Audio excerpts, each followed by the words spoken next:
Like most other weddings in history, all British royal weddings begin with the engagement. But unlike regular weddings, these ones involve an elaborately choreographed event that'll be watched by an audience of millions.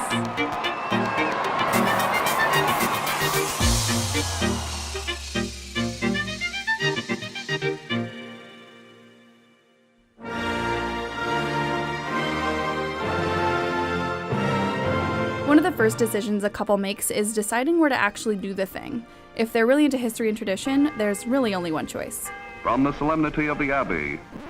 But not this time. The big change is this wedding between Prince Harry and Meghan Markle. You don't have all the ambassadors from all the different countries. You don't have heads of state coming to this wedding. Now, one reason is because the chapel at Windsor can only take 600 people, and therefore there simply isn't space. But it's also clearly the desire of Prince Harry and Meghan Markle to have a more informal wedding. Around 2 months before the big day, the Lord Chamberlain's office sends out individually handcrafted invitations. There's flowers and fittings and the entirety of the city to prepare. While the bride and groom head to sleep in different homes, spectators who want a decent view of the public processions will be sleeping outside. And just a few hours later, some travelled hundreds or even thousands of miles, and they camped out overnight to get a prime position along that procession route. The general rule of royal weddings is the less important you are, the earlier you arrive, and the farther back you sit. If you're there representing a charity, if you're a member of the armed forces or a celebrity, you're relegated to the nave of the church, which means you might not even get to see the actual ceremony. Close friends of the bride and groom and other guests will head in at least an hour and a half before. Most of the time, it is groom up at the front, the royal procession comes in order of precedence, which means the more junior royals come first, and last comes the Queen and her husband, Prince Philip. Lots of fanfares as they come, and then the bride turns up. When the bride arrives, the details of the dress are finally revealed after months of top secrecy. I am beside myself. This is such a fashion moment, I can't tell you. And regardless of who the designer is, she'll be wearing white and will carry a sprig of myrtle in her bouquet, which symbolizes love and marriage, both of which are trends started by Queen Victoria. The bride's tiara is almost always the something borrowed, likely from one of the family's collection of jewels. Since 1923, the ring placed on the bride's finger is always made from Welsh gold. Elizabeth and Diana's rings even came from the same nugget. The ceremony is performed by the Archbishop of Canterbury and only takes about an hour. Towards the end, the bride, groom, and their 2 witnesses go into a private room to sign the register. At that point, the wedding is sanctified in law as it was sanctified by religious service a few minutes previously.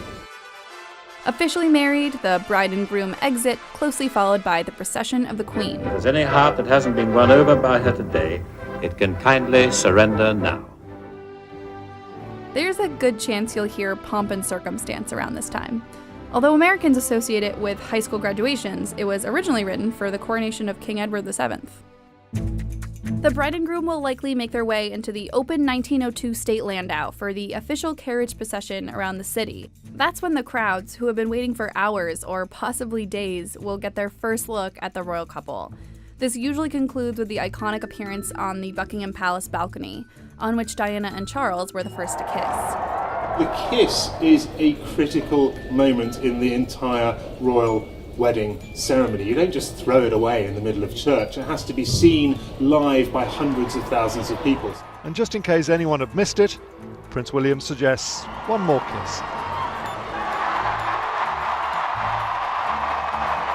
Because Meghan and Harry's wedding is 20 miles outside of London, their first public kiss as a married couple will have to happen somewhere else.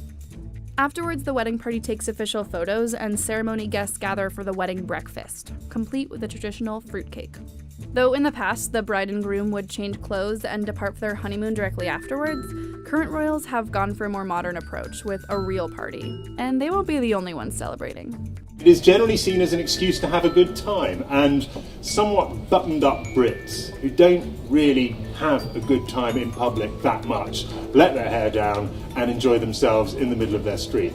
At that point, it's a pretty normal wedding reception, although normal ones don't generally include rumored performances by Elton John and the Spice Girls. The royal couple will head off for the honeymoon, which is almost certainly within the British Commonwealth, while the rest of the country nurses a hangover. As they leave far behind them. An exhilarated, exhausted London. For them, as for any newlyweds, the adventure is just about to begin.